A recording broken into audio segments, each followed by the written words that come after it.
আল্লাহর কোরআন শরীফে আল্লাহ বলতেছেন কুল্লু নাফসিন যায়িকাতুল মাউত, সকল প্রাণীকে উদ্দেশ্য করে কোরআন শরীফে আল্লাহ ওয়াজ করেন। জীবন ভরা তো মাওলানা সাবরার ওয়াজ শুনলেন, এবার আল্লাহর ওয়াজ শুনেন। আল্লাহ সকল প্রাণীকে উদ্দেশ্য করে বলতেছেন, কোরআন শরীফে ওয়াজ করতেছেন, সকল প্রাণী একদিন মৃত্যুবরণ করতে হবে। তাহলে মহিলারাও মরবো কিনা বলুন তো? তাহলে মহিলাদের ওয়াজ শোনা দরকার আছে না? যারা এখন ঘুমাইরি চেহারার ভাগ্যটা ভালো না খারাপ? আহা, রাবিয়া বস্তি কি মহিলা ছিল না পুরুষ ছিল? রাবিয়া বস্তির তো মৃত্যুবরণ করেছে, কি বলেন ঠিক নি? কিন্তু রাবিয়ার মৃত্যু আর এই এলাকার মহিলাদের মৃত্যু এক হবে? রাবিয়া মৃত্যুবরণ করে কবরে শুইছে। যারা দাফন করতে গিয়েছিল, দাফন করে কিছু আল্লাহর ওলি কাশপ, যাদের অন্তরের চোখে দেখে, এ চোখে না অন্তরের চোখে, তারা রাবিয়ার কবরের চারপাশে দাঁড়ায় রয়েছে। মুলকিন নকির আয়সা কি কয় শুনবার লেগা। রাবিয়া তো একটা মহিলা মিয়া, দাঁড়ায় রয়েছে। জিগায় মুলকিন নকির আয়সা, জিগায় তোমার রব কে? রাবিয়াকে জিগাই তোমার রব কে? রাবিয়া কবরে কথা কয়, হে হে মুলকিন নকির, তোমরা যে এইভাবে জিজ্ঞেস করবা এটা আমি জানি, আমার নবী কইছে। এটা কেমন মহিলাও?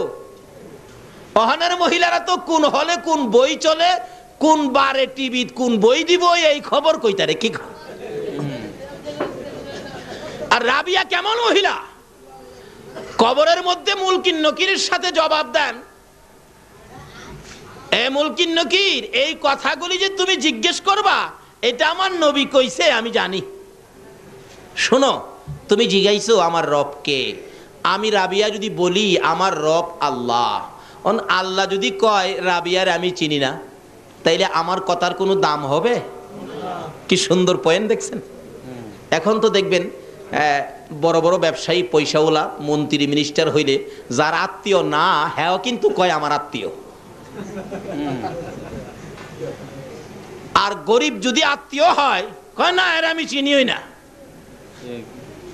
এই খাসিলত আসেনি আমাকে। এক বেচারা বিপদ পইরা বলতেছে মন্ত্রী সাহেব তো আমার মামা লাগে। থানার ওসি সাহেব টেলিফোন করলেন, হ্যালো স্যার, এমকটা ছেলে, এমক নাম, এরকম উঁচা নাম্বার, চেহারার গঠন এই, আপনার ভাগিনা অপরাধে ধরাত পড়ছে, আমরা থানায় আনছি স্যার, আমরা কি ছেড়ে দিব? মন্ত্রী বলেন আমার তো বইনই নাই, তে বাইগনা হইল কোত্থেকে? কোন কি কাহা, আমার কোনো ভাগনা বাগনি নাই। এই তো বাইগনা হিসাবে পরিচয় দিয়া দিছে মন্ত্রীর। এরকম লোক আছে না বাংলাদেশে? অহন আমি যদি পরিচয় দেই আমার রব আল্লাহ, আল্লাহ যদি কয় আমি চিনি না, তাহলে এই পরিচয়ের কোনো দাম আছে? রাবিয়া কয় কবরে, মুলকিন নকির, তোমরা যা জিজ্ঞাইছো কথা রাইট, এটা তো জিজ্ঞেস করবার শুনেছি। এখন তোমরা তো জিজ্ঞেস করেছো আমার রব কে, আমি রাবিয়া যদি বলি আমার রব আল্লাহ, আল্লাহ যদি বলে আমি রাবিয়াকে চিনি না, তাহলে তো আমার এই কথার কোনো দাম নাই। তাহলে কি করব? আমারে না জিগায়া আমার আল্লাহরে জিগাও আমি কে। আল্লাহ যদি স্বীকার করে আমার কোনো ব্যাপারে, তাইলে এটা রাইট হবে, আল্লাহর কথা রাইট। সুবহানাল্লাহ, আসতে বললেন। এই জাতীয় মহিলা পাওয়া যাবে নি 2-4 জন চট্টগ্রামে। তাইলে আজকের ওয়াজ শুনে মহিলারাও এই জায়গায় যাওয়া দরকার আছে। বিদায় অনুরোধ করব মা বোনদেরকে, বাচ্চাদেরকে পিঠে থাপ্পড় দিয়ে ঘুম পাড়ায়া 2টা কোরআন হাদিসের কথা শোনো, কারণ তুমিও তো মৃত্যুবরণ করতে হবে। নাকি মহিলারা মরে না? না মরলে দরকার নাই। কিন্তু আল্লাহ তো বলছে কুল্লু নাফসিন যায়িকাতুল মাউত, সকল প্রাণী মরবে, মহিলাদেরকে ছাড়বে না। কি বলেন, ছাড়বে?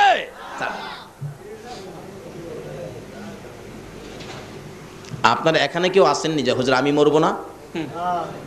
থাকতে পারেন, কিন্তু কাজ হবে না। যত মন্ত্রই পড়েন, মত থেকে বাঁচার কোনো মন্ত্র নাই। আল্লাহ বলছেন কুল্লু নাফসিন যায়িকাতুল মাউত, সকল প্রাণী মরতে হবে। তাইলে আমরাও একদিন মরতে হবে, মহিলারাও মরতে হবে। তাহলে মহিলাদেরও ওয়াজ শোনা দরকার আছে, খালি ঘুমাইলে হবে না। রাবিয়া বসরি এই অবস্থার মধ্যে জিজ্ঞেস করলে আল্লাহরে জিগান আমি কে, আমার কথার তো দাম হবে না, আমার আল্লাহর কথার দাম হবে। আল্লাহ ডাকে, এ মুলকিন নকির, আরে রাবিয়া তো আমার বান্দি, আইফোর রাবিয়ার কাছ থেকে জবাব নিতে হবে না, জবাবের দরকার পড়লে আয় আমি আল্লাহর কাছ থেকে নিয়ে যা। আচ্ছা, এটা কেমন মহিলা? আরেকটা মহিলার জবাব আমার আল্লাহ দিয়েছেন, সুবহানাল্লাহ। বলবো নাকি কষ্ট হইতাছে আপনাদের? আগে মহিলাদেরকে কিছু দিয়া দেই নাকি? আরেকটা মহিলার জবাব আমার আল্লাহ দিয়েছে, সেই মহিলাটা হলো নবীর প্রাণ প্রিয় বিবি মা খাদিজাতুল কুবরা রাদিয়াল্লাহু তাআলা। মা খাদিজা মৃত্যুর ভয়ে একদিন মৃত্যুর স্মরণ করে খুব কাঁদতেছেন। মা বোনেরা, খাদিজার মতো বিবি, যার ওসিলায় কুল কায়নাত, সে নবীর বিবি খাদিজা কত কান্না কান্দে মৃত্যুর ভয়ে। আল্লাহ যে ওয়াজ করলেন সকলে মরতে হবে, খাদিজা বলেন তাহলে তো আমিও মরব, মরার পরে কি হবে, কি উপায় হবে? খাদিজা দুইটা চোখের পানি ছেড়ে ছেড়ে কান্দে। মা ফাতেমাতুজ জাহরা ছোট, মার গলায় ধরে কান্দে মা। ফাতেমা কান্দে, মা মা মা মা গো মা কেন কান্দো?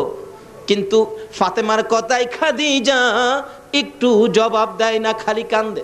মা কেন কান্দো? কোন দুঃখে কান্দো? ব্যাপার কি জানতে চায়, আমার একটু জানাও না। ফাতেমা ছোট্ট, 8-9 বছর বয়স, থামে না, দৌড়ে গেলেন, আবু আবু নবীজিকে ডাকতেছে। আল্লাহর বন্ধু হো, আমার মা খাদিজা কান্দে কেন জানি, কিন্তু কান্দা তো থামায় না। আমার নবী দৌড়ায় গেলেন, খাদিজা খাদিজা রে, ও খাদিজা কেন কান্দো? খাদিজা বলেন, আল্লাহর বন্ধু হো কান্দি মৃত্যুর ভয়ে কান্দি। খাদিজার মতো নবীর বিবি হইয়া, যাই নবীর ওসিলায় কুল কায়নাত রাহমাতাল লিল আলামিনের বিবি হইয়া যদি মৃত্যুর ভয়ে কান্দে, বলুন চট্টগ্রামের মহিলারা কান্দতে হবে কিনা? এমন কান্দা কান্দতেছে, ও আল্লাহর বন্ধু মৃত্যুর ভয়ে কান্দি, আমি যে একদিন মরে যাব, মরার পরে জানি আমার কি হয়। আমার নবী বলেন, খাদিজা যেহেতু আমি তোমার পক্ষে আছি, আমি তোমার জন্য কথা বলবো, এত কান্দা তোমার কান্দতে হবে না, আমি রাসূল তো তোমার পক্ষে আছি। বলুন তো, রাসূল কারো পক্ষে থাকলে তার কোনো ভয় আছে?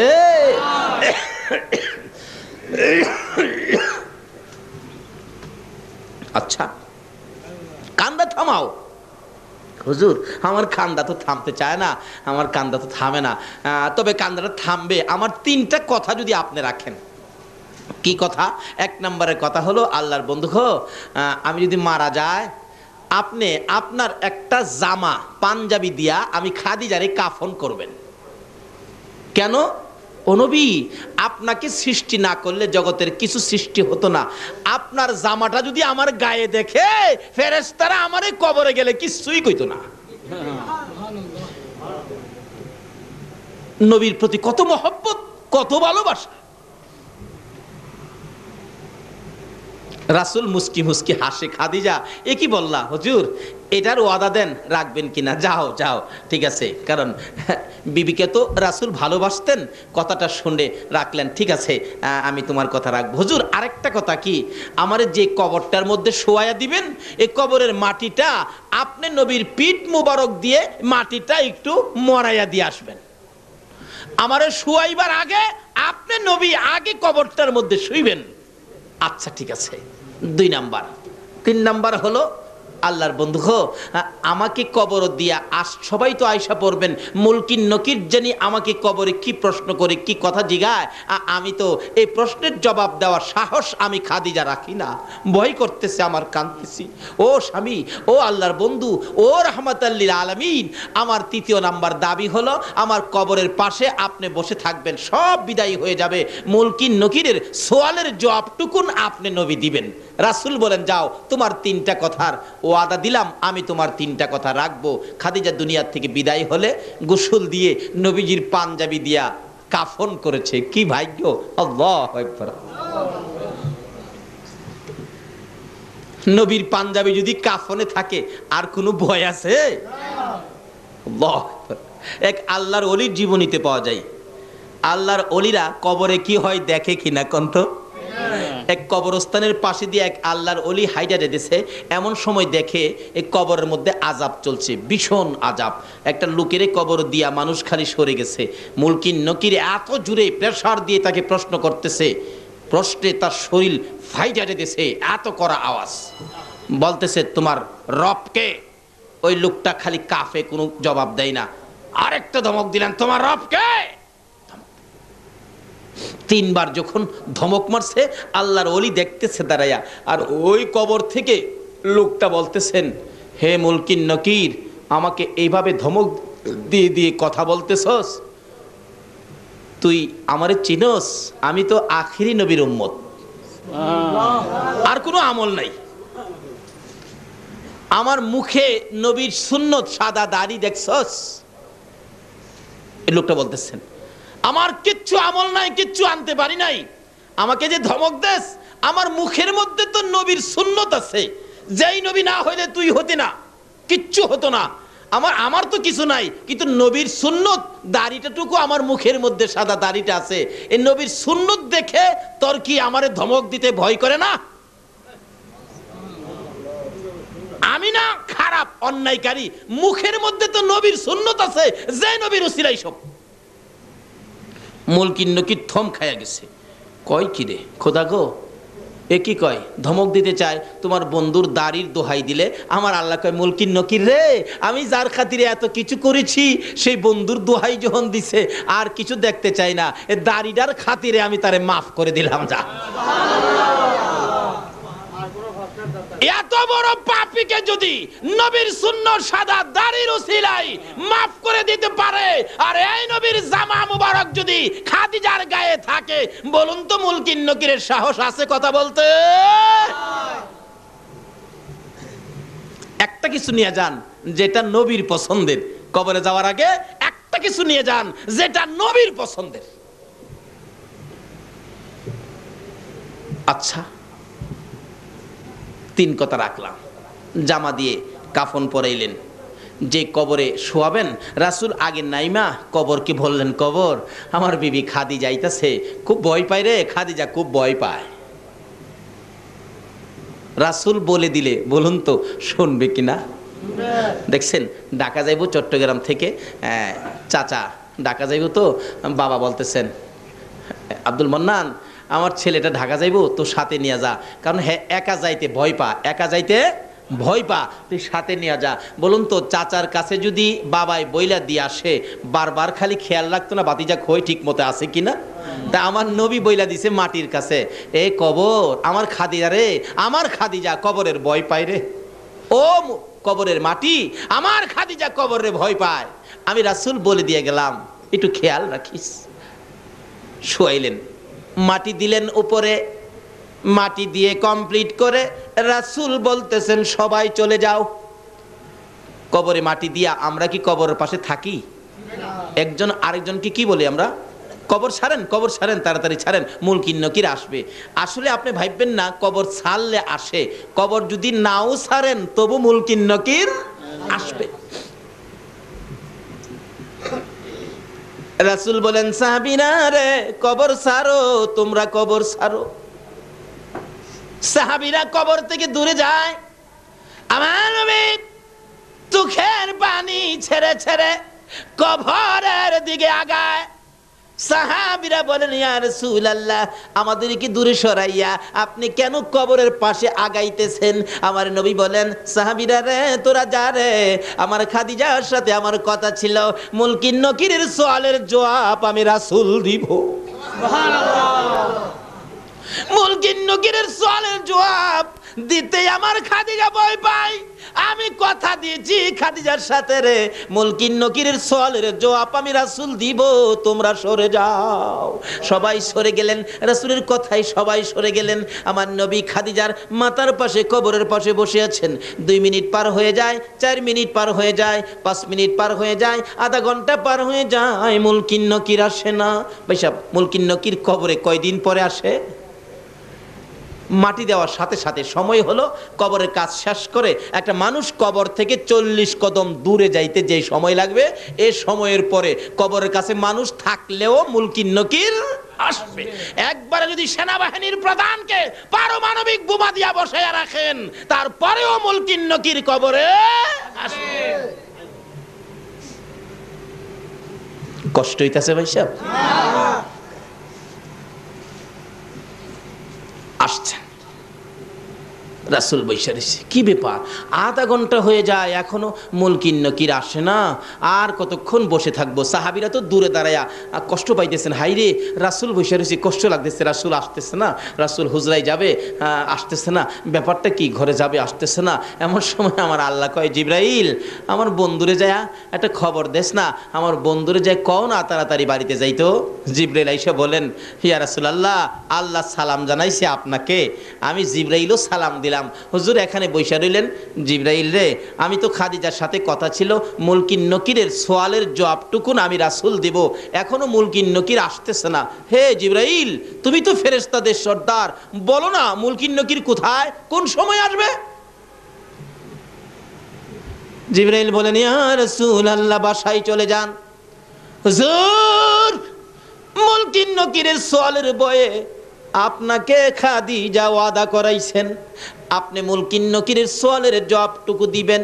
আল্লাহর বন্ধু গো, যেদিন খাদিজা এই কবরের ভয়ে মুনকির নকিরের সোয়ালের জবাবের ভয়ে ওই খাদিজা যেদিন চোখের পানি ছেড়ে ছেড়ে কাইদা আপনাকে যেদিন জামিনদার বানাইলেন, আপনাকে যেদিন ওই প্রশ্নের জবাব দেওয়ার জন্য ওয়াদা করাইলেন, ওই দিন আপনার কষ্ট হবে বলে আমার আল্লাহ এই মুনকির নকিরের সোয়ালের জবাব আমার আল্লাহ নিজেই আদায় করে দিয়েছে।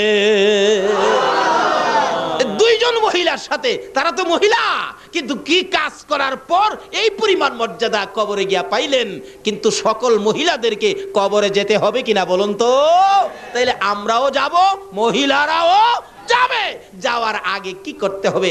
আল্লাহ রাব্বুল আলামিন বলতেছেন সকল প্রাণীর উদ্দেশ্যে, সকল প্রাণী একদিন মৃত্যুবরণ করবে। আল্লাহ নিজে বলতেছেন, তাহলে এবার সকল প্রাণীর ওয়াজ শেষ, এখন আমাদের দিকে আসছে আল্লাহ। আল্লাহ বলেন, এই মানুষ তোমরা কিন্তু মরবা। তোমরা কেন মরবা জানো? আমি বানানোর সময় তোমরা রে মরার মেডিসিন দিয়া বানাইছি। সুবহানাল্লাহ। ওই যে আল্লাহ বলতেছে কোরআন শরীফে, খলিকাল ইনসানু যায়ীফা, আগে বলছে সকল প্রাণীরে, অন ডাইরেক্ট শুধু আমাদের উদ্দেশ্যে ওয়াজ করেন কোরআন শরীফে, খলিকাল ইনসানু যায়ীফা, হে মানুষ আমি তোমাদেরকে দুর্বল করে বানাইছি, একবারে দুর্বল। কারণ মরতে যখন হবে অত মজবুত করে লাভ কি, দুর্বল করে বানাইছি। মৌতের টিকেট আমাদের সকলের সাথে আছে কিনা? আজকে আপনাদের মাহফিলে আসছি, এখানে ফুটন্ত গোলাপ যুব সংঘের উদ্যোগে আয়োজিত মাহফিল। জিগান ছেলেদেরকে আমি বলছি যে আমি তো আসলাম, আমার যাওয়ার টিকিট কাটো, আগে যাওয়ার টিকিট কাইটা নিয়ে আইছে, কালকে যাব, আজকেই টিকিট কাটা। তা আমরাও যারা দুনিয়াতে আইছি মৃত্যুর টিকিট সকলেরই কাটা কিনা বলুন তো? মৃত্যুর টিকিট সকলেরই কাটা।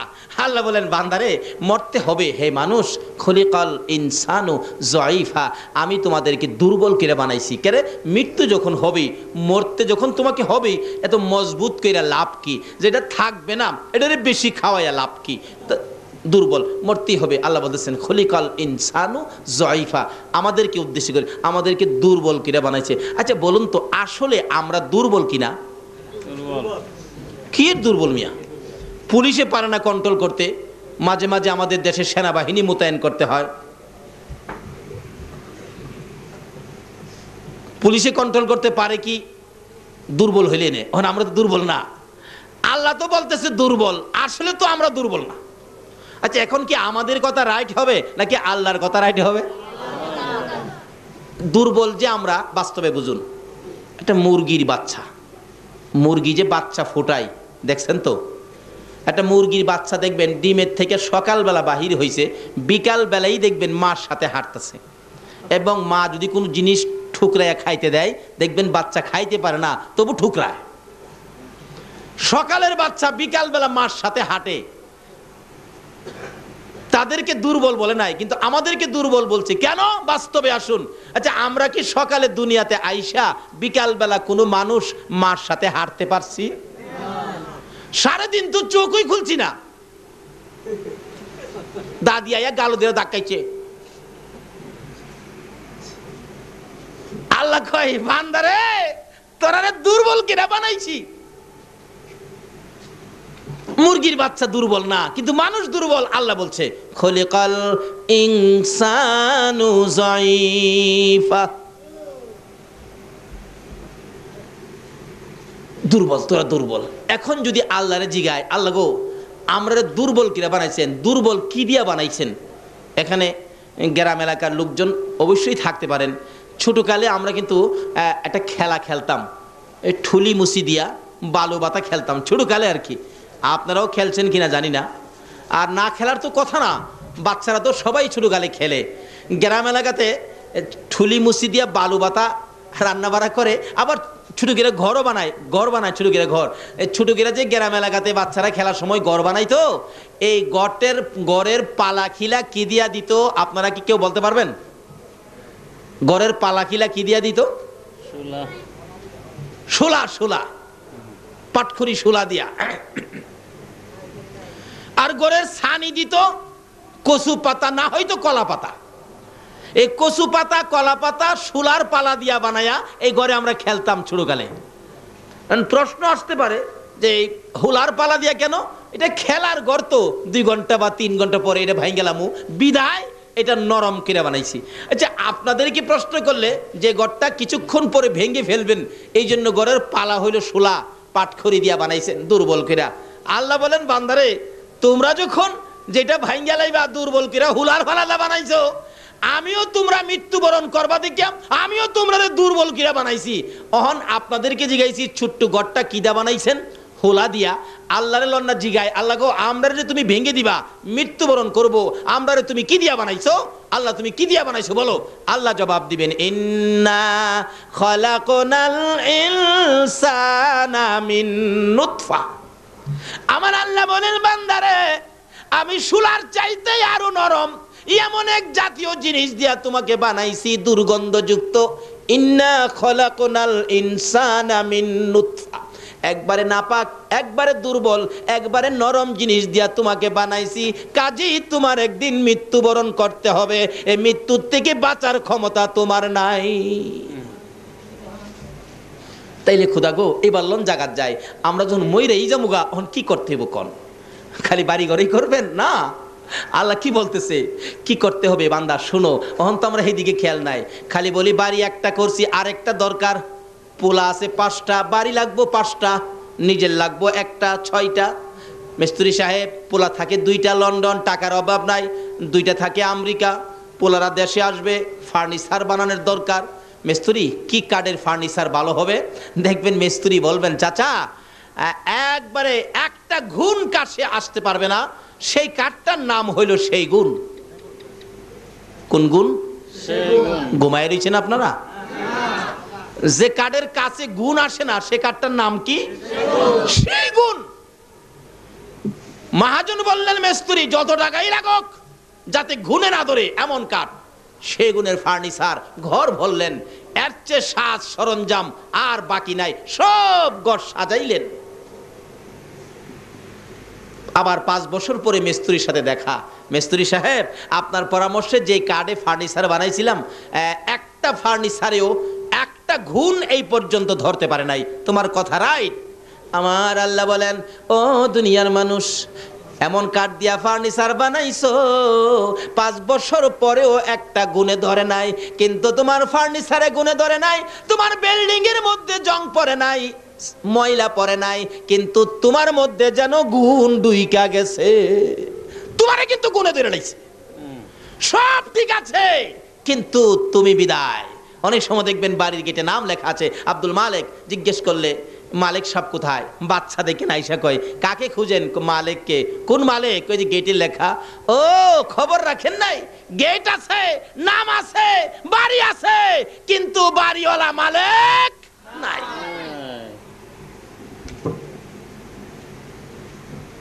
সব থাকবে, আমরা থাকবো না। সে ওয়াজ কোরআন শরীফে আল্লাহ করতেছেন। কেন বান্দারে এত কিছু করলি, কিন্তু এই জায়গায় যাও, কোন জায়গায়? তোমার যে মরতেই হবে, মরার মন্ত্র দিয়া তোমাদেরকে বানাইছি। তাহলে এখন আমরা কি করতে হবে? আল্লাহ গো, আমরা এখন কি করব? আল্লাহ আমাদের জবাব দিচ্ছেন, ওমা খালাকাতুল জিন্না ওয়াল ইনসা ইল্লা লিয়াবুদুন। এই মানুষ আর জিন, শোনো, আমি তোমাদেরকে বানাইছি একটা কারণে, সে কারণটা হলো ইল্লা লিয়াবুদুন, তোমরা আমি আল্লাহর ইবাদত করবে।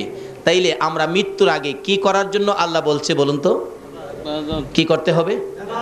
সকলে বলতে হবে, কি করতে হবে? কার ইবাদত করতে হবে? না বুশের, মন্ত্রীর, চেয়ারম্যান সাহেবের? কার ইবাদত করতে হবে? আমরারে বানাইছে কে? আল্লাহ। কোন আল্লাহ? যার জমিনে থাকি, যার আকাশ থেকে বৃষ্টি পায়া আমাদের হৃদয় ঠান্ডা হয়, ফসলে বরকত হয়, যার নদী নালা সাগর থেকে আমরা মাছ ধরে ধরে খাই, লবণ উড়াইয়া খাই।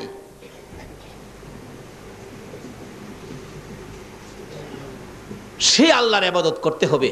বলুন কার ইবাদত? আল্লাহ। এখন ফেরেশতাদেরকে বলতে, ফেরেশতারা এত রাত্রে কিছু মানুষ আমার আল্লাহ কইতাছে, ব্যাপারটা কি? ফেরেশতারা কই, খোদা গো, তারা এখন বলতেছে তোমার ইবাদতের কথা, তোমার ইবাদত বলে করা দরকার। তোমার আল্লাহ কইয়া ডাক দিয়া বলতেছে আল্লাহর ইবাদত। আল্লাহ কই, তারা কি আমার আল্লাহ কইছে? কহ কইছে তো।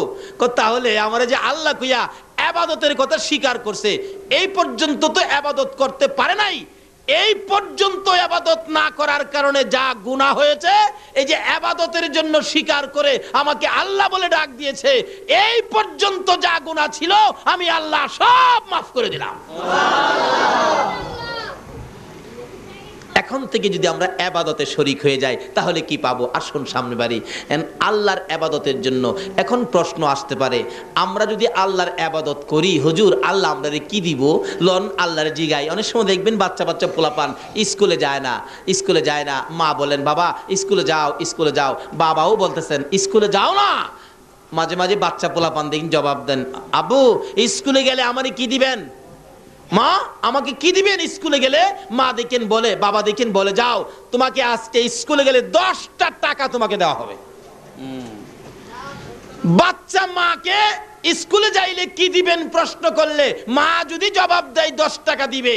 আমরা আল্লাহর ইবাদতের জন্য আল্লাহ বললেন, আমরা যদি ইবাদত করি আল্লাহ কি দিবে? সকলে মিলে লন আল্লাহরে জিগাই, আল্লাহ গো আমরা তোমার ইবাদত করলে তুমি আমরারে কি দিবা কও? আল্লাহ জবাব দিতেছে কোরআন শরীফে, ফাদখুলি ফি ইবাদি ওয়াদখুলি জান্নাতি। জোরে জোরে কোন সুবহানাল্লাহ। আমার আল্লাহ জবাব দেন, আরে আজকের মাহফিলের আমার আদুরের বান্দারা শোনো, মার কাছে যখন ছেলে প্রশ্ন রাখে স্কুলে যাও, স্কুলে গেলে কি দিবা? মা তোমাকে 10টা টাকা দিল। আমার কাছে যখন প্রশ্ন রাখছো আমার ইবাদত করলে তোমরা আমি আল্লাহ কি দিব প্রশ্ন রাখছো, বান্দারারে জবাব নিয়ে যাও, ফাদখুলি ফি ইবাদি ওয়াদখুলি জান্নাতি। বান্দারারে তোমরা যদি আমি আল্লাহর ইবাদতের মধ্যে ঢুকো, কথা দিলাম আমি তোমাদেরকে 10টা পৃথিবীর সমান একটা জান্নাতের মধ্যে ঢুকাইব। এই ওয়াদাটা কার? আল্লাহর। এখন কিভাবে ইবাদত করবেন? ইবাদতে যেই বেজাল, খাস করে বাংলাদেশে, কি বলেন, এক হুজুর কয় এমনে, আরেক হুজুর কয় হেমনে, এক পিসাব কয় এমনে, আরেক পিসাব কয় হেমনে, অনেক সময় ফিরে ফিরে লাগিয়া বইতে হয়। এখন যদি প্রশ্ন করি, প্রভু গো আমরা কিভাবে ইবাদত করে জান্নাতে যাব? আমার আল্লাহ তাও ফায়সালা করে দিচ্ছেন, ওমাই ইউতির রাসূল ফাকাদ আতাল্লাহ। তোমরা আমার রাসূলের কথা মতো ইবাদত করো, আরে নবীর কথা মানবে যারা হবে জান্নাতি। কন্যা নবীর কথা মানবে যারা হবে জান্নাতি। না মানিয়া আবু জাহেল হইল দুঝুকি, না মানিয়া আবু জাহেল হইল দুঝুকি।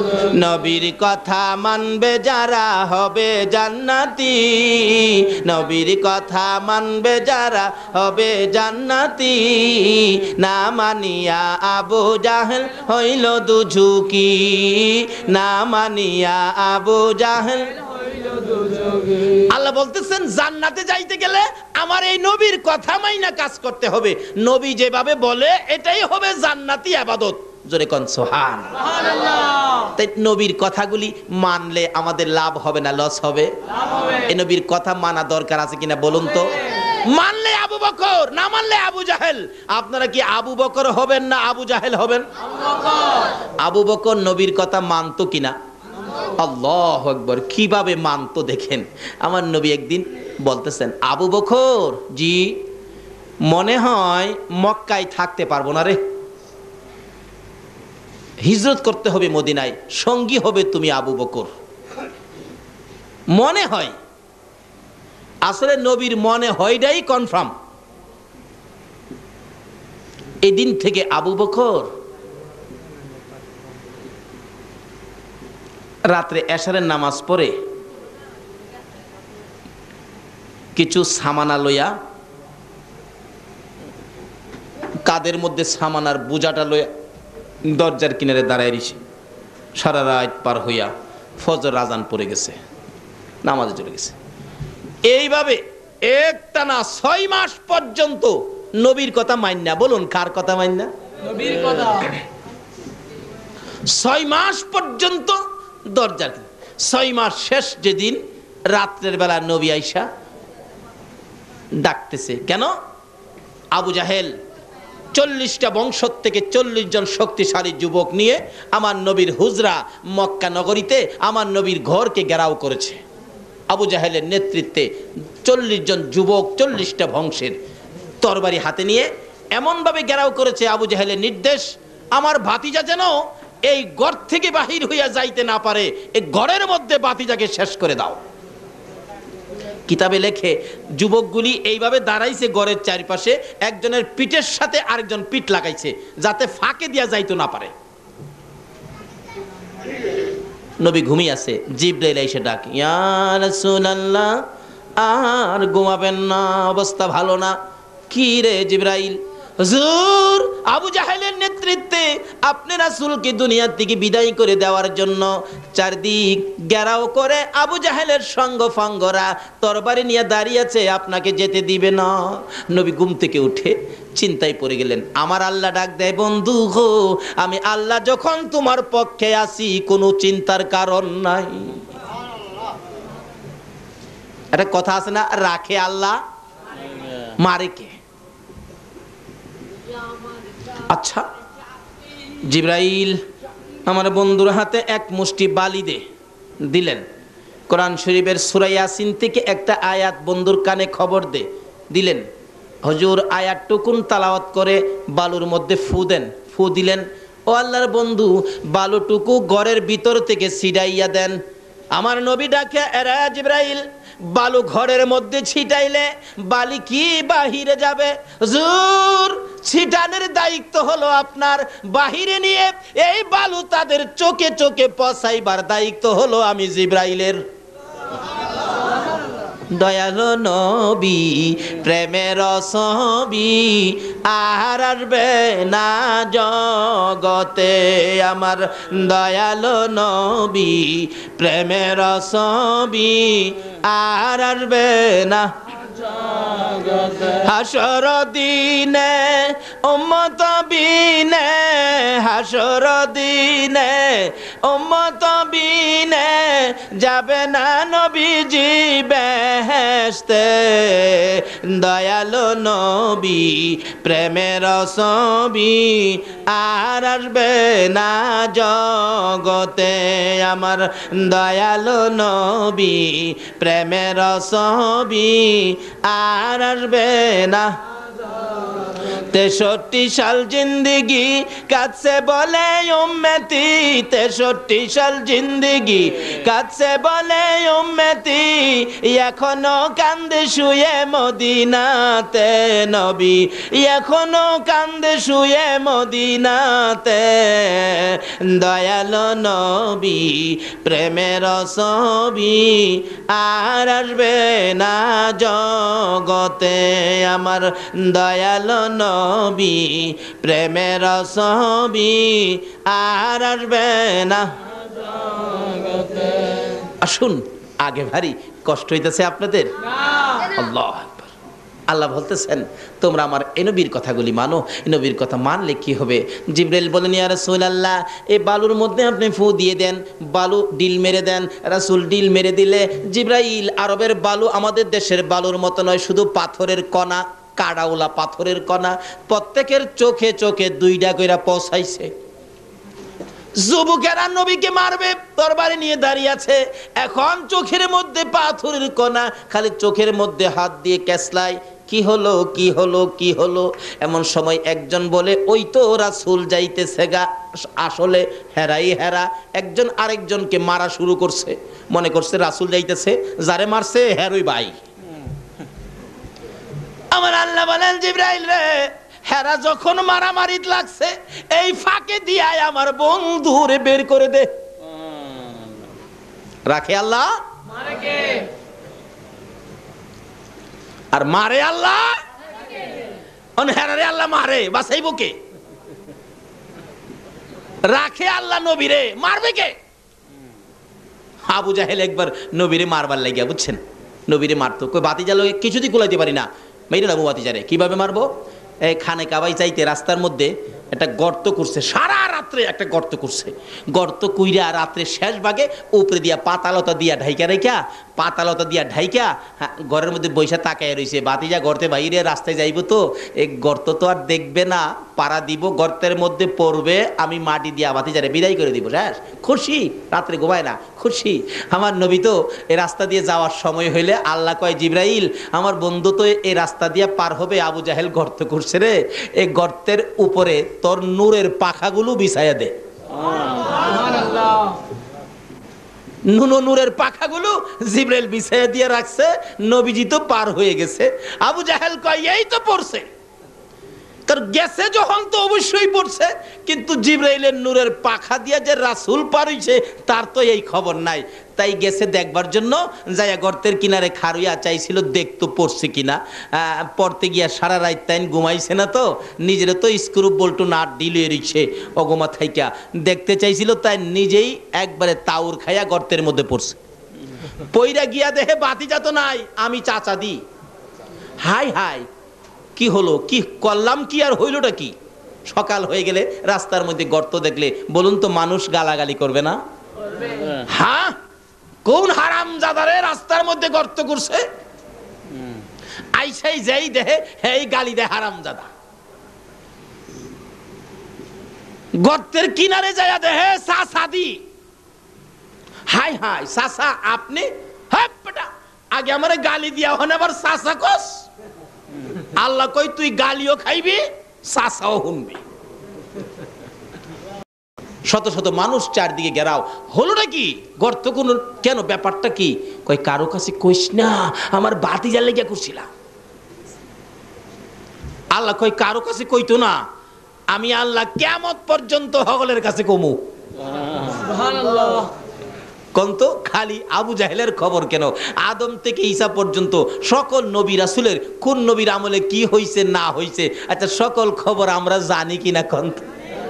আমার নবী একদিন এই অবস্থায় চোখের পানি ছাইরা বলতেছে, মাবুদ, আদম থেকে ঈসা পর্যন্ত সকল নবী রাসূলের কাহিনী আমার উম্মতে জানে, সকল নবী রাসূলের উম্মতের কাহিনী আমার উম্মতে জানে, সব আমার উম্মতে জানে।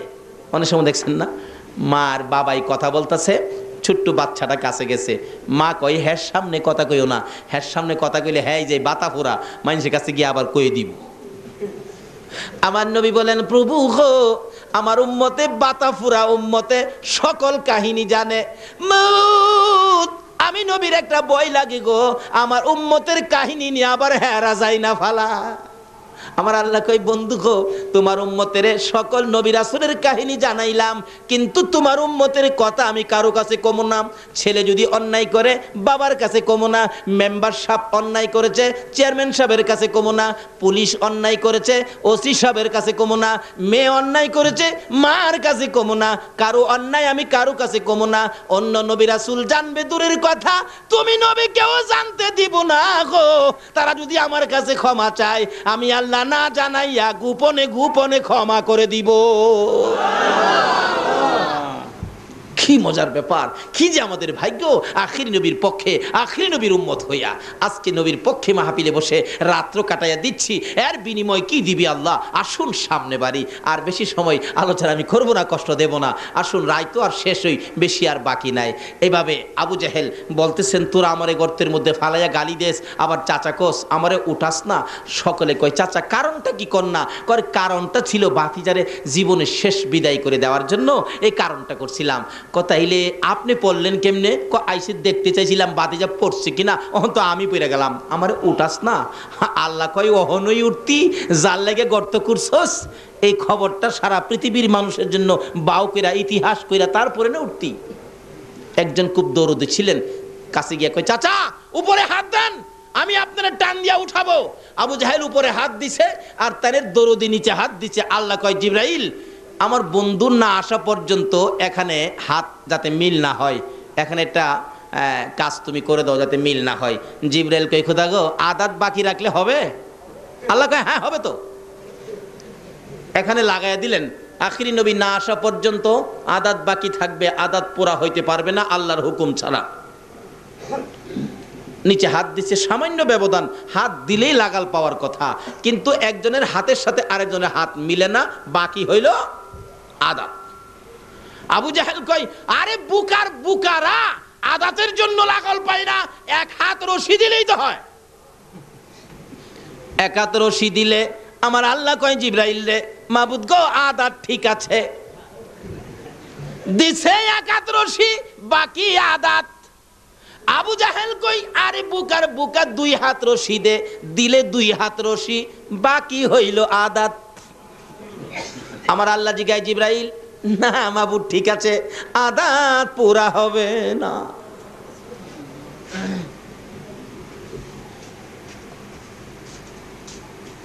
পুরা হয় না। কিতাব বলেন দিতে দিতে 70 গজ 140 হাত রশি দেওয়ার পরেও আদাত আর পুরা হয় না। দেখেন না মাঝে মাঝে দোকানও লেখা থাকে আজ নগদ কাল বাকি। এক বেচারা গরিব মানুষ চাউল কিনতে গেছে, 2 কেজি চাউল নিবে, বাচ্চা কাচ্চা কানতেছে, যাইয়া দেখে লেখা আজ নগদ কাল বাকি। আজকে যখন নগদ বাকি আজকে দিবে না, কালকে দেখা যায় বাকি দিবে, কালকে সকালে এসে নিব। সকালবেলা ডাইকা দোকানতে উঠাইছে, ভাই সাহেব 2 লাখ চাউল দেন। আমি তো আবার চায়া দেহে কি লেখা আজ নগদ। আচ্ছা এইটা ভাই সাহেব, এই নগদ কি জীবনে, এই বাকি জীবনে নগদ হইব? আল্লাহ কয় জিবরাইল বাকি লাগাইছি, আল্লাহ বাকি লাগাইছি আদাত। 70 গজ রশি দেওয়ার পরেও আধা তার পোড়া হয় না। এবার কি করতে পারি, কি করতে পারি? অবশেষে নিচ থেকে আবু জাহেল উপরে তাকাইয়া ডাকে, তোরা কারা রে? আর রশি দিস না, আর মাটির নিচে নিস না, মাটির অবস্থা ভালো দেখা যায় না, মন বলে মাটি আমাকে ধরে ফেলবে, আর রশি দিস না। আমার বাতিজা কই রে? আমার বাতিজা সারা উঠাইতে পারবি না।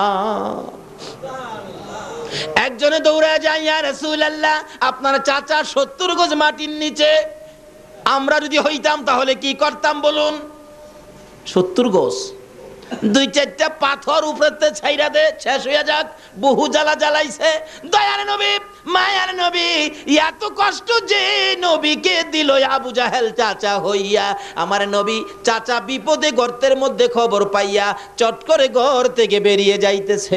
গর্তের কিনারে যাইয়া ডাকে, চাচা গো এ গর্ত তুমি কার জন্য করছো? এবার জবাব দেন ভাতিজা, আগে গর্তের উপরে ওঠাও বলবো। আমার নবী বলেন, চাচা গো আমি যখন আসছি নিশ্চয়ই তোমারে উঠাবো, বলো এই গর্ত কার জন্য করছো? আবু জাহেল বলেন, বাবা রাগ হইও না, এই গর্ত আমি তোমার জন্য করছি। আমার নবী দুইটা চোখের পানি ছেড়ে ছেড়ে কান্দে, চাচা চাচা গো, এইভাবে আর কত আমার সাথে দুশ্মনী করবা? তুমি না জানো আমার মা নাই, আমার বাবা নাই? তুমি না নিজে আমাকে একদিন ছোটকালে জংলার কিনার থেকে নিয়ে আসছো। নবীজির বয়স যখন 6 কম কম ছিল, একদিন বাবার ব্যথায় কাঁদতে কাঁদতে সন্ধ্যার দিকে বাগবাল্লুকের জংলার দিকে আমার নবী রওনা হয়ে যায়। যাইতে যাইতে যাইতে যাইতে জংলার কাছাকাছি যায়, কাঁদতে কাঁদতে বাবা বাবা কইয়া কান্দে, আব্বু আব্বু কইয়া কান্দে। আবু জাহেল কোত্থেকে যেন আসতেছিলেন ঘোড়া চালাইয়া, কাছে আইসা দেখে বাতিজা কান্দে, দৌড়ে পিছি পিছি যাইয়া ডাকতেছে, বাবা মোহাম্মদ আর সামনে যাও না, আর একটা কদম সামনে যদি যাও জংলার বাঘ তোমাকে খেয়ে ফেলবে। হ্যাঁ চাচা, তুমি না নিজে দেখেছো আমি বাবার ব্যথায় কান্দি, আর তুমি আমাকে উঠাইয়া আমার মার কাছে পৌঁছে দিয়ে না বলেছিলা, আমেনা রে আমি যদি না দেখতাম তোর সন্তানকে জংলার বাঘে খেয়ে ফেলতো। আমার মা আমেনা তোমাকে কি বলেছিল? আমেনা এই খবর পাইয়া জবাব দেন, রে আবু জাহেল, না না, আমার এই সন্তানকে জংলার বাঘে খাইতে পারবে না। রে আমেনা, তুমি কেমনে জানো খাইতে পারবে না? আমেনা বলেন, আবু জাহেল রে, আমার এই সন্তান যেদিন আমি আমেনার পেটে ছিল রে, একটা জংলার বাঘ আইসা আমাকে কানে খবর দিয়েছিল, আমেনা গো তোমার পেটে রাহমাতাল লিল আলামিন গো আমেনা, জংলার বাঘ আমার পায়ে সালাম করে বিদায় হয়ে গেছে। আবু জাহেল, যেই নবী পেটে থাকার সময় জংলার বাঘ আমাকে খবর দিয়া সালাম করে যায়, এই শিশু নবীরে জংলার বাঘে খাবে না। শুধু তাই নয়, আমি একদিন এই নবীকে পেটে লইয়া পেটে থাকা অবস্থায় মাটির কুয়ার থেকে পানি উঠাইতে গিয়েছিলাম। 60-70 ফিট নিচে পানি, আমি বালতির মধ্যে রশি লাগাইয়া পানি উঠাবো। কুয়ার পারে গেলে কে যেন সাফা পর্বতের উপর থেকে ডাকতেছে, জিব্রাইল রে, ও জিব্রাইল, আমার বন্ধুর মা আমেনা পানি উঠানোর জন্য কুয়ার পারে দাঁড়াইছে রে, আমার বন্ধুকে পেটে লইয়া রে জিব্রাইল। এত নিচ থেকে আমার বন্ধুর মা আমেনা বন্ধুরে পেটে লইয়া যদি পানি উঠাই রে জিব্রাইল, আমার বন্ধুর মার কষ্ট হবে। আমেনার বালতিওয়ালা রশি নিচে ছাড়বার আগে রে জিব্রাইল নিচের পানিগুলি উপরে উঠাইয়া দে। নারে তাকবীর, নারে রিসালাত, নারে গাউসিয়া। আজকে আমরা সে নবীর উম্মত, নবীর প্রেমে রাত্র কাটাচ্ছি, কি যে বকশিস, কি যে পুরস্কার, এই তো সামনে আইসা গেছে। সংক্ষেপ আলোচনা, এর মধ্যে বিস্তারিত আলোচনা করলে কয়েক রাত্রের দরকার। এবার আমেনা বলতেছেন, ও আবু জাহেল, আমার এই বাবারে জংলার বাগে ধরবে না, নিচের পানিগুলো উপরে উইঠা গেছে। অন্য ছেলেরা, অন্য মহিলারা, অন্য লোকেরা যেইভাবে নদীর থেকে পুকুর থেকে কলস বুড়ায়, আমি আমেনা ঠিক সেইভাবে মাটির কুয়ার থেকে পানি বুড়াইয়া কাঙ্কে লইয়া যখন গোড়ের দিকে রওনা হইছি রে আবু জাহেল, হঠাৎ করে দেখি আকাশের মধ্যে গুনগুনি শব্দ শোনা যায়। তাকাইয়া দেখি এক জাক পাখি উইরা উইরা আসতেছিল। পাখির সর্দার নির্দেশ দিলেন, রে পাখিরা আর সামনে বাড়িস না, ওই যে দেখ আমেনা দাঁড়াইয়া রইছে। যে আমেনার পেটে রাহমাতাল লিল আলামিন রে পাখিরা, ওই আমেনার উপরে দিয়া উইরা যাইস না রে, বেয়াদবি হবে। এমন সময় দেখি আমেনা ওই কলসি কাঙ্খে লইয়া দাঁড়িয়ে বলতেছেন, ও আবু জাহেল, আমার পেটে রাহমাতাল লিল আলামিন বিদায়, পাখিগুলি আমার উপরে দিয়া উইরা যায় না, আমার দুই ভাগে ভাগ হইয়া চারদিক দিয়ে ঘুরতেছে আর ডাকতেছে, তোরা দেখি যা আমিনা মায়ের কোলে, তোরা দেখি যা আমিনা মায়ের কোলে, এলো আল্লাহর হাবিব বারো রবিউলে, এলো আল্লাহর হাবিব বারো রবিউলে, তোরা দেখি যা আমিনা মায়ের কোলে, তোরা দেখি যা আমিনা মায়ের কোলে, যাহার জন্য হইল সৃজন আকাশ জমিন, সেই নবীর প্রেমে পাগল হরে মুমিন, রহমতেরই দুয়ার খোদা দিলেন খুলে, তোরা দেখি যা আমিনা মায়ের কুলে, তোরা দেখি যা আমিনা মায়ের কুলে, এলো আল্লাহর হাবিব বারো রবিউলে, এলো আল্লাহর হাবিব বারো রবিউলে, উলে তোরা দেখি যা, আমিনা মায়ের কুলে তোরা দেখি যা, আমিনা মায়ের কুলে। আমিনা বলেন আবু জাহেল রে, আমার এই সন্তান জীবনে কোনোদিন জংলার বা খাইতে পারে না। আমার নবী বলেন চাচা গো, তুমি তো জানো আমার মা নাই, আমার বাবা নাই, আমার জন্য গর্ত তুমি করেছো, তোমার কি আমার জন্য একটু মায়া লাগে না? চাচা তোমাকে উঠাবো, যদি কালিমা শরীফ তুমি পাঠ করো। আবু জাহেল 70 গজ মাটির নিচ থেকে বলতেছেন বাতিজা আমি কালিমাটা পড়বো, আমারে মাটির উপরে উঠাও। আমার নবী বলেন নিচের থেকে পড়ো। না না, উপরে ওইটা পড়বো। আমার নবী নিচে হাত বাড়াইলেন, চাচারে উপরে উঠাবেন। আবু জাহেল নিচের থেকে উপরে হাত বাড়াইবেন। আমার আল্লাহ বলেন জিবরাইল রে, আজকে যেন আর বাকি লেখা না থাকে, আজকে বাকি নগদ বানাইয়া দাও। কিতাবে আসছে নবী হাত দিলে নিচের দিকে, উপরের দিকে হাত বাড়াইলেন আবু জাহেল 70 গজ নিচের হাত, সঙ্গে সঙ্গে নবীর হাতের সাথে হাত লাইগা যায়। আমার নবী একটানে উপরে উঠাইয়া বলতেছেন চাচা গো, তুমি না বলেছো উপরে ওইটা কালিমা পরে আমার পক্ষে আসবা, চাচা এবার কালিমাটা পড়ো। আবু জাহেল জামার বালু যাইরা ফালাই আর কয় বাতিজা এত বড় জাদুগিরি তুমি, আমি আগে জানি না। নাউজুবিল্লাহ কন। আমার নবী বলে জাদুগির। এ আবু জাহিল্লা কই হ্যাঁ রে ফাইলে কি কন, হ্যাঁ রে ফাইলে কি আপনারা খাওয়াইবেন না দাওয়াইবেন, উড়াইবেন না মুড়াইবেন? আবু জাহিল্লা বাপের বেড়া হইলে আসা তুই একদিন চট্টগ্রাম ফুটন্ত গোলাপ যুব সংঘের সামনে আয় বেড়া হইলে একদিন। কি যে কষ্ট, কি যে যন্ত্রণা দিতেন আমার নবীকে, কিন্তু আল্লাহ রাব্বুল আলামিন বলতেছেন না, এই নবীর কথা মাইনা যা করবা এটা হবে জান্নাতি। মানতেন আবু বকর, বলুন কে মানতেন?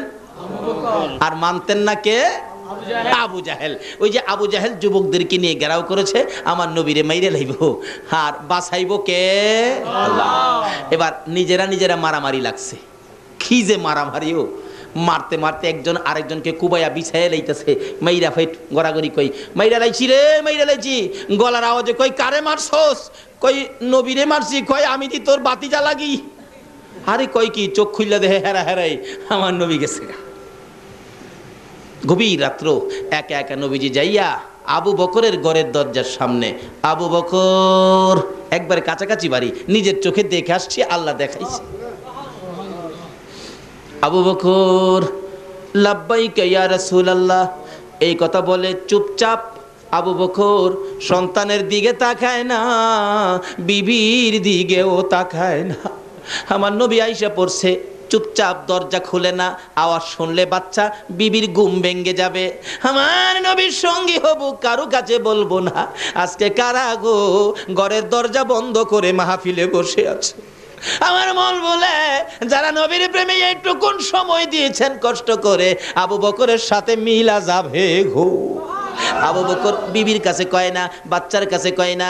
কিতাবে আসছে আবু বকর দরজাও খোলে না, আওয়াজ হবে বিদায়। আস্তে আস্তে ওই বাহির সাইটের একটা জানালা চুপ করে খুললেন, জানালা খুইলা বাহির হইয়া নবীর সামনে যাইয়া হাজির। ইয়া রাসূলুল্লাহ চলুন কি করতে হবে? আবু বকর বলেন আমি নবীর চেহারার দিকে তাকাইয়া দেখি গো, আমার নবীর চোখ থেকে জর্জর করে পানি পড়তেছে। হুজুর আপনার কি কেউ আঘাত করেছে? না রে আবু বকর কেউ আঘাত করে নাই। হুজুর আপনারে কি কেউ গালি দিয়েছে? না রে আবু বকর কেউ গালি দেয় নাই। হুজুর তাহলে এইভাবে চোখের পানি ছেড়ে ছেড়ে কেন কান্দেন আমি জানতে চাই গো আল্লাহর বন্ধু। আমার নবী পিছনের দিকে ফিরা ফিরা কয় আবু বকর রে, এই রে আমার মায়ের দেশ, এই আমার বাবার দেশ। আজকে আবু জাহেলের যন্ত্রণায় মায়ের দেশ বাবার দেশ সাইরা মদিনায় যাইতে আমার মায়া লাগে। আবু বকর দেরি করা যাবে না, চল, ওই তো পিছনের শত্রুর শব্দ শোনা যায়, চল তাড়াতাড়ি যায়। এবার আবু বকর আমার নবীর কথা মানে, বলুন আবু বকর কার কথা মানে? চলেন হুজুর চলুন। একটু চলে গেলেন পিছন দিয়ে, আবু জাহেলের নেতৃত্বে বালু মাটি ছিল, বালু মাটির মধ্যে পায়ের দাগ দেখে দেখে আবু বকরের বাড়ি পর্যন্ত আসলেন আবু জাহেলের নেতৃত্বে। ও সঙ্গীরা, যুবকেরা, এই দাগ দেখে দেখে চলো আমরা যাইতে থাকি, কারণ এই রাস্তায় তো কোনো মানুষ কোনোদিন হাঁটে না, দাগ পাওয়া যাবে না। আমার নবীজির পাও মুবারকের দাগ দেখে দেখে আবু বকরের ঘরের দরজা পর্যন্ত আইসা গেলেন। এখানে আইসা দাঁড়িয়ে আছে, পায়ের দাগ দেখা যায়, ডাক দিলেন, নিশ্চয়ই ঘরের মধ্যে আছে। দরজা যখন বন্ধ, ডাক দিলেন, দরজার মধ্যে আবু জাহেল। ডাক দিলে একজন মেয়ে, বাচ্চা মেয়ে জবাব দিলেন, যার নাম আসছে আবু বকরের মেয়ের মধ্যে ছোট ছিলেন মেয়েটা, যার নাম হলো হযরতে আসমা। আসমা বলেন, কে তোমরা এত রাত্রে ডাকো? আবু জাহেল বলেন, দরজা খুলে দাও, এই ঘরের মধ্যে মুহাম্মদ ঢুকছে। বাচ্চাটা বললেন, না না, এই ঘরে কোনো মানুষ নাই, এই ঘরে আমার বাবারেও পাওয়া যায় না। দরজাটা খুলে দিলে আবু জাহেল ডাকে, এদিকে আয় আসমা, এদিকে আয়। তোর বাবা কোথায়? বলতে পারি না। আখিরি নবীর সঙ্গী হইয়া বুঝি চলে গেছে, তাও বলতে পারি না। কোন দিকে গেছে তাও বলতে পারি না। বাচ্চা মানুষ ঘুমিয়েছিলেন। ডাইকা ডাইকা কাছে আই না গো। আবু জাহেল নিষ্ঠুর পাষাণ, ছোট্ট মেয়ে বাচ্চাটার দুইটা গালে এত জোরে দুইটা থাপ্পড় মারছে, কানের পর্দা ফাইটা বাবা গো কইয়া জমিনে পড়ে গেছে। জমিনে পড়ে গলাগাটা মুরগির মতো লাফাইয়া লাফাইয়া কান্দে। এই কান্দার আওয়াজ আবু বকরের কানে যাইয়া পড়ছে। আবু বকর ডাকে, হুজুর বেশি দেরি করা যাবে না, আবু জাহেল আমার বাড়িতে আইসা পড়ছে। রাসূল বলেন, তুমি কেমনে জানো তোমার বাড়িতে আসছে? হুজুর গো, আবু জাহেল আইসা আমার ছোট্ট মেয়েটা, কলিজার টুকরা আদরের মেয়েটা, আমার আসমাকে বুঝি মারছে। আমার আসমা মার খাইয়া বাবা বাবা কইয়া কান্দে। আমার নবী বলেন, আবু বকর রে, তোর মেয়েরে যদি আবু জাহেল মারে, এখন কি তুমি মেয়ে বাঁচাইতে যাইবা নাকি রাসূলের পক্ষে যাইবা? আবু বকর বলেন, ইয়া রাসূলুল্লাহ, আল্লাহর কসম করে বলি, আমার ফ্যামিলির সকল মানুষকে যদি আবু জাহেল মেরে ফেলে, আমি রাসূল ফালাইয়া যাইব না। আমার আল্লাহ বলেন, আবু বকর রে, আমার নবীরে এত ভালোবাসা তুমি দিয়েছো, ও আবু বকর, আমি কথা দিলাম রে আবু বকর, তুমি আবু বকর জান্নাতে না যাওয়া পর্যন্ত আমি কাউকে জান্নাতে যাওয়ার অনুমতি দিব না। সেই নবীর ভালোবাসা দেন, কিছু পাবেন। কি পাবেন? জান্নাতে যাবেন, ইবাদত করবেন, নবীর দেখানো নবীর কথা মতো ইবাদত করতে হবে। আর কারো কথায় ইবাদত করলে আমার আল্লাহ জান্নাত দেবে না। আবু বকর, একটু পিছের শব্দ শোনা যায়, আইসা পড়ছে। গারে সুর পাহাড়, একবারে মক্কার কাছে। মদিনা যাইতে খালি মক্কা থেকে বাহির হইছে নবীজি। গারে সুর পাহাড়ে আমরা তো আগে শুনতাম, আগে ভাবতাম যে হয়তো সমতল রাস্তা দিয়ে হাইটা যাইতে কোনো গর্তের মধ্যে নবীজি আবু বকরকে নিয়ে আশ্রয় নিয়েছেন, কিন্তু না, নবীজি আশ্রয় নিয়েছেন এটা পাহাড়ের উপরে, পাথর, শুধু পাথরের পাহাড়। নবীজি যাইতেছে, এদিক দিয়ে সকাল হইতেছে। আচ্ছা বলুন তো, সকালবেলা যদি পাহাড়ের মধ্যে কেউ নড়াচড়ি করে দেখা যাবে না? কিন্তু পাথরের পাহাড়, কি কুদরত! যারা মক্কায় গিয়েছেন অবশ্যই দেখেছেন, গারে সুর পাহাড়টা এদিকদার সকল অবস্থান, সকল জায়গা ফর্সা হয়ে আসতেছে, আর নবীজি পাহাড়ে উঠার কারণে পাহাড়টা আন্ধার হয়ে যাইতেছে। এখনো যায় দেখবেন গারে সুর পাহাড়টা একবারে কালো পাথরের পাহাড়, একবারে কালো আন্ধার হয়ে থাকে। পাথরকে প্রশ্ন করবেন, পাথর তুমি কালো হয়ে আন্ধার হইলে যে? পাথর জবাব দিবে, রাসূলকে হেফাজত করার জন্য আমি অন্ধকার হয়ে গেছি। পাথর হইয়া রাসূল চিনে গো, উম্মত হইয়া রাসূল চিনলাম না। আমার নবী বলেন, আবু বকর রে, এই পাহাড়ের মধ্যে দেখো কোথাও কোনো গর্ত পাওয়া যায় কিনা। এই গর্তের মধ্যে আমরা বসে থাকি, দুশমনেরা চলে গেলে আমরা মদিনার দিকে চলে যাব। আচ্ছা হুজুর, দেখতেছি হঠাৎ দেখে যে পাহাড়ের ফাঁকে একটা সুড়ঙ্গ পথ আছে, এর মধ্যে দুইজন লোক কোনো রকম বসতে পারবে। আবু বকর বলেন, হুজুর আমি আগে এর ভিতরে যাইয়া দেখি কোনো শত্রু, কোনো বিপদ আপদ পোকামাকড় আছে কিনা। ঠিক আছে, যাও, যায় দেখে না পরিষ্কার। রাসূল গো, আপনি আসেন। নবীজি ভিতরে ঢুকছেন, এ মুখের উপরে এ পাতা লতা বাহির হইয়া গর্তের মুখটা বন্ধ হয়ে গেছে। মা করাইসা এর মধ্যে জাল বুইনা ফালাইছে, কবুতর আইসা জালের মধ্যে ডিম পাইরা দিছে। কিছুক্ষণ পরে ডিমেতে বাচ্চা বাহির হইয়া চিউ চিউ করতেছে। সুবহানাল্লাহ। তে সকল প্রাণী আমার নবীরে ভালোবাসা দেয় কিনা বলুন তো? আল্লাহ বলেন, কেন দিবে না? সকল সৃষ্টির কারণ হলো আমার এই নবী, যার কথা মানার জন্য তোমাদেরকে বলেছি। পায়ের দাগ দেখে দেখে কাফের আবু জাহেল বেঈমান সঙ্গীদেরকে নিয়ে আসলেন, কিন্তু পাথরের কিনারে, পাহাড়ের কিনারে আইসা আর পাওয়ের দাগ পাওয়া যায় না। এখন ব্যাপারটা কি, নিশ্চয়ই এই পাহাড়ের কোথাও আছে। তালাশ করে ঘুরতেছে, ঘুরতে ঘুরতে ঘুরতে ঘুরতে একজন একজন করে একবারে একবারে কোনো জায়গা ফাঁকা নাই, এইভাবে দেখতে দেখতে আসতেছে। কিতাবে আসছে নবীজি যেই গর্তের মধ্যে ছিল, এই গর্তের কাছাকাছি আইসা একটা লোক বলতেছেন, সামনে একটা গর্ত দেখা যায় রে, এর মধ্যে আছে। আবু বকর বলেন, ইয়া রাসূলুল্লাহ, আর বাঁচা যাবে না। রাসূল বলেন, লা তাহজান ইন্নাল্লাহা মানা। আবু বকর ভয় পাও না, ঘাবড়ায়ো না, আল্লাহ আছে আমাদের সঙ্গে। বলুন কে আছে? আল্লাহ। আল্লাহ কি খালি নবীর সঙ্গেই থাকবে? নবীরে যারা ভালোবাসবে তাদের সঙ্গে থাকবে না? তো করতে করতেই একটা ছেদ্রু বন্ধ করার রুমাল কোলায় না, পায়ের মোটা আঙ্গুলটা দিয়ে ছেদ্রু বন্ধ করে দিলাম। রাসূল ঘুমাইতেছে। একটু পরে এই গর্তের মধ্যে একটা সাপ ছিল, নবীকে দেখার জন্য 6 মাস বসে রইছে। সাপটা আইসা নবীজির শরীর মুবারকের মজার গন্ধ পাইয়া সাপটা এসে ধাক্কাইতেছে, কাপড়ের পট্টি দিয়া বাহির হওয়া যায় না। আবু বকরের পাওটা যে গর্তের মধ্যে ছিল, ছেদ্রুর মধ্যে ছিল, ধাক্কা দিলে পাওটা একটু সরে, আবার ধাক্কা বন্ধ করলে চাপা দিয়া ধরে। সাপ ভাবতেছেন এটাই বুঝি রাস্তা পার হয়ে বাহির হওয়ার জন্য। ধাক্কা দেয়, সরায়, জুড়ে ধাক্কা দেয়, একটু সরে আবার বন্ধ হয়ে যায়। সাপটা অপারক হইয়া, নবী দেখার পাগল হইয়া, ও অসহ্য হইয়া, অধৈর্য হইয়া আবু বকরের পায়ের মধ্যে দংশন করে দিল। আবু বকর ব্যথায় অস্থির হইয়া কান্দে, মউত, আমি আবু বকরের জীবন যাইতে পারে গো, রাসূলের ঘুম ভাঙাইতে পারি না।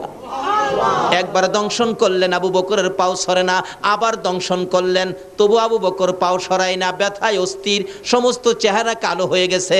আবার দংশন করলেন, 3 বারের মাথায় আবু বকর বেহুশ হইয়া পড়ে গেলে আমার নবীর ঘুম ভেঙে গেছে। ওইটা দেখে সর্প দাঁড়াইয়া রইছে, আবু বকর জমিনে পড়ে রইছে। আমার নবী জিগায়, সর্পরে, আমার আবু বকর কি সর্বনাশ করলি? সর্প ডাকে, হুজুর বেয়াদবি ক্ষমা করে দিয়েন, আমি আবু বকরকে ধ্বংস করার ইচ্ছা ছিল না। আমি শুনেছি আল্লাহর হাবিব এই রাস্তায় হিজরত করে মদিনায় যাবে, আবু জাহেল সঙ্গীদেরকে নিয়ে আপনাকে আক্রমণ করার জন্য আসবে, আপনি গর্তের মধ্যে আশ্রয় নিবেন গো। আমি অপেক্ষায় ছিলাম, আপনি নবী গর্তের মধ্যে আশ্রয় নেওয়ার জন্য আসলে আমি সাপ গর্তের মুখের মধ্যে পাহারা দিব।